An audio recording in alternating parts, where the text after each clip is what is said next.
Hello students, today हम chapter electric current के बारे में हम पढ़ेंगे कुछ बेसिक से कि व्हाट इज़ इलेक्ट्रिक करंट, उसका बेसिक कॉन्सेप्ट क्या है।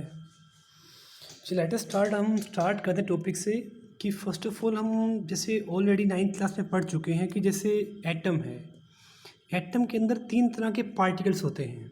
तो कौन कौन से पार्टिकल हैं? Proton, electron and neutron. तो ये 3 तरह के पार्टिकल के बारे में हम ऑलरेडी पढ़ चुके हैं 9th क्लास के अंदर। इतना भी आप पढ़ चुके हो कि एटम के अंदर 3 तरह के पार्टिकल में से एक का नाम प्रोटॉन, एक का नाम इलेक्ट्रॉन और एक का नाम न्यूट्रॉन है। अब प्रोटॉन है उसको हम पी से डिनोट करते हैं, इलेक्ट्रॉन को ई से डिनोट करते हैं और न्यूट्रॉन को एन से डिनोट करते हैं। प्रोटॉन पे जो चार्ज होता है वो पॉजिटिव होता है, इलेक्ट्रॉन पे चार्ज नेगेटिव होता है और न्यूट्रॉन पे कोई चार्ज नहीं होता है। इतनी बेसिक सी बात हम ऑलरेडी 9th क्लास में पढ़ चुके हैं। तो आगे बढ़ने से पहले हम पहले कुछ बेसिक सा कॉन्सेप्ट पढ़ते हैं कि जो चार्ज है, तो चार्ज की यूनिट क्या होते हैं। तो जो चार्ज है इसके यूनिट होते हैं कूलम। कूलम में मेज़र करते हैं चार्ज को। तो इसका सिंबल है C। अब हम बात करें जैसे प्रोटॉन है, प्रोटॉन पे जो चार्ज होता है वो +1.6 10⁻⁻⁻19 कूलम होता है और जो इलेक्ट्रॉन पे चार्ज होता है वो -1.6 10⁻⁻19 कूलम होता है। लाइफ में इससे मिनिमम छोटा पॉसिबल चार्ज पॉजिटिव नहीं है। कम से कम अगर चार्ज होगा पॉजिटिव तो इससे छोटा पॉजिटिव चार्ज लाइफ में एग्जिस्ट नहीं करेगा और इससे छोटा नेगेटिव चार्ज एग्जिस्ट नहीं करेगा। तो ये जो चार्ज ऑन वन प्रोटॉन है ये है minimum possible positive charge on proton. और जो हमारे पास मिनिमम पॉसिबल नेगेटिव चार्ज है वो किसके इक्वल है? Charge on electron. तो या फिर आप ये भी कह सकते हो कि जो प्रोटॉन पे चार्ज है ये छोटे से छोटा चार्ज है तो इसको बोलते हैं 1 यूनिट पॉजिटिव चार्ज, अगर चार्ज ऑन प्रोटॉन की बात की जाए। सेम कंसेप्ट अगर इलेक्ट्रॉन पे चार्ज की बात की जाए तो वो कितना है? 1 यूनिट नेगेटिव चार्ज।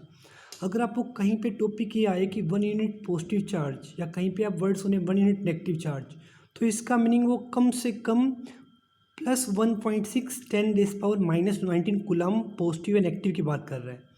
देखो जिस तरह आज के टाइम में मिनिमम 1 रुपये है ना, उसी तरह मिनिमम पॉसिबल कम से कम छोटा पॉजिटिव चार्ज ये है और मिनिमम पॉसिबल छोटा नेगेटिव चार्ज ये है। अब हम इस कॉन्सेप्ट को थोड़ा आगे एक्सप्लेन करते हैं, पढ़ते हैं। देखो कि जैसे हमने 9th पे पढ़ा था कि जैसे एटम है, तो एटम के अंदर ठीक है हमने पढ़ा 3 तरह के पार्टिकल हैं, पर एटम के अंदर 2 तरह के चार्ज हैं।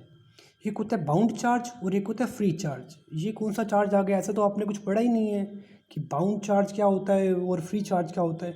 बाउंड का मीनिंग जो चार्ज बंधा होता है।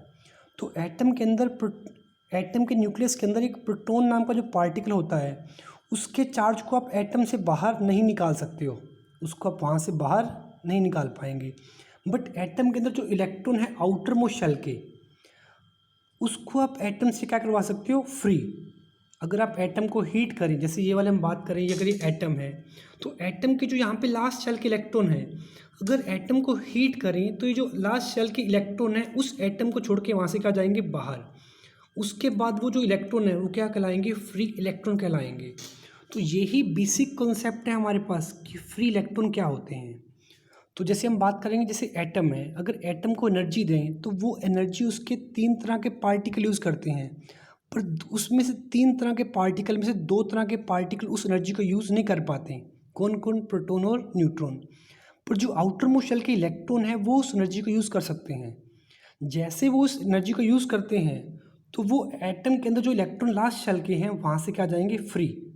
फ्री होने के बाद उस इलेक्ट्रॉन का नाम देंगे हम फ्री इलेक्ट्रॉन। ये फ्री इलेक्ट्रॉन का आपको कॉन्सेप्ट पता होना चाहिए कि फ्री इलेक्ट्रॉन क्या है। तो ये हमारे पास बेसिक कॉन्सेप्ट रहेगा फ्री इलेक्ट्रॉन का।